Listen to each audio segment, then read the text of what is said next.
श्री राधा नाम की कीमत। प्रेरक कहानी। एक बार एक व्यक्ति था। वह एक संत जी के पास गया और कहता है कि संत जी, मेरा एक बेटा है। वो न तो पूजा पाठ करता है और न ही भगवान का नाम लेता है। आप कुछ ऐसा कीजिए कि उसका मन भगवान में लग जाए। संत जी कहते हैं, ठीक है बेटा, एक दिन उसे मेरे पास लेकर आओ। अगले दिन वो व्यक्ति अपने बेटे को संत जी के पास लेकर गया। अब संत जी उसके बेटे से कहते हैं, बेटा बोल राधे राधे। बेटा कहता है, मैं क्यों कहूँ। संत जी कहते हैं, बेटा बोल राधे राधे। वो इसी तरह मना करता रहा और अंत तक उसने यही कहा, मैं क्यों कहूँ राधे राधे। संत जी ने कहा, जब तुम मर जाओगे और यमराज के पास जाओगे, तब यमराज तुमसे पूछेंगे कि कभी भगवान का नाम लिया, कोई अच्छा काम किया। तब तुम कह देना कि मैंने जीवन में एक बार श्री राधा रानी नाम बोला है। बस एक बार, इतना बताकर वह चले गए। समय व्यतीत हुआ और एक दिन वो मर गया। यमराज के पास पहुंचा। यमराज ने पूछा, कभी कोई अच्छा काम किया है। उसने कहा, हाँ महाराज, मैंने जीवन में एक बार श्री राधा रानी के नाम को बोला है। आप उसकी महिमा बताइए। यमराज सोचने लगे कि एक बार नाम की महिमा क्या होगी, इसका तो मुझे भी नहीं पता। यम बोले, चलो इंद्र के पास चलते हैं, वो बताएंगे। तो वो व्यक्ति बोला, मैं ऐसे नहीं जाऊंगा, पहले पालकी लेकर आओ, उसमें बैठकर जाऊंगा। यमराज ने सोचा, ये बड़ी मुसीबत है। फिर भी पालकी मंगवाई गई और उसे बिठाया। 4 कहर लग गए। वो बोला, यमराज जी, सबसे आगे वाले कहर को हटाकर उसकी जगह आप लग जाइए। यमराज जी ने ऐसा ही किया। फिर सब मिलकर इंद्र के पास पहुंचे और बोले कि एक बार श्री राधा रानी के नाम लेने की महिमा क्या है।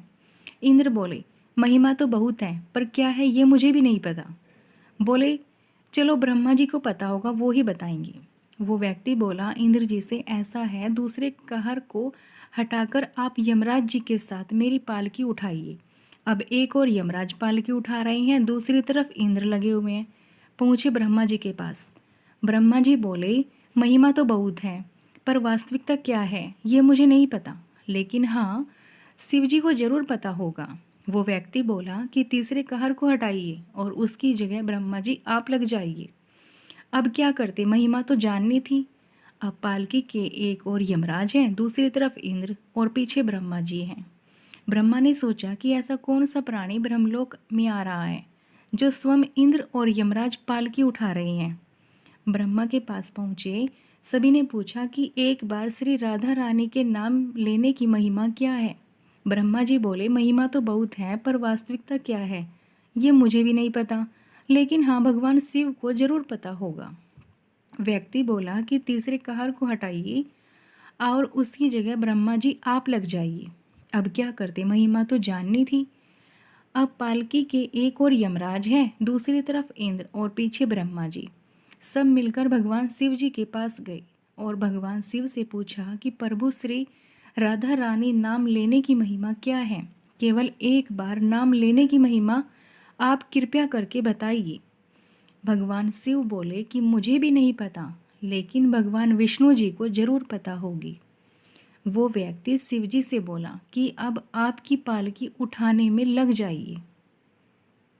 इस प्रकार ब्रह्मा, शिव, यमराज और इंद्र चारों उस व्यक्ति की पालकी उठाने में लग गए और विष्णु जी के लोक पहुँचे। विष्णु जी से पूछा कि एक बार श्री राधा रानी के नाम लेने की महिमा क्या है। विष्णु जी बोले, अरे, जिसकी पालकी को स्वयं मृत्यु का राजा यमराज, स्वर्ग का राजा इंद्र, ब्रह्मलोक के राजा ब्रह्मा और साक्षात भगवान शिव उठा रहे हो, इससे बड़ी महिमा क्या होगी। जब सिर्फ एक बार श्री राधा रानी नाम लेने के कारण आपने इसकी पालकी ही में उठा लिया है, तो अब ये मेरी गोद में बैठने का अधिकारी हो गया है। भगवान श्री कृष्ण ने स्वयं कहा कि जो केवल रा बोलते हैं, मैं सब काम छोड़कर खड़ा हो जाता हूँ, और जैसे ही कोई धा शब्द का उच्चारण करता है, मैं उसकी ओर दौड़ लगाकर उसे अपनी गोद में भर लेता हूँ। बोलो राधे राधे। दोस्तों, आपको ये कहानी कैसी लगी, हमें कमेंट कर ज़रूर बताइएगा। फिर मिलते हैं ऐसी ही एक नई कहानी के साथ। तब तक के लिए नमस्कार। चैनल को सब्सक्राइब करना ना भूलिएगा। Thanks for watching. बाय।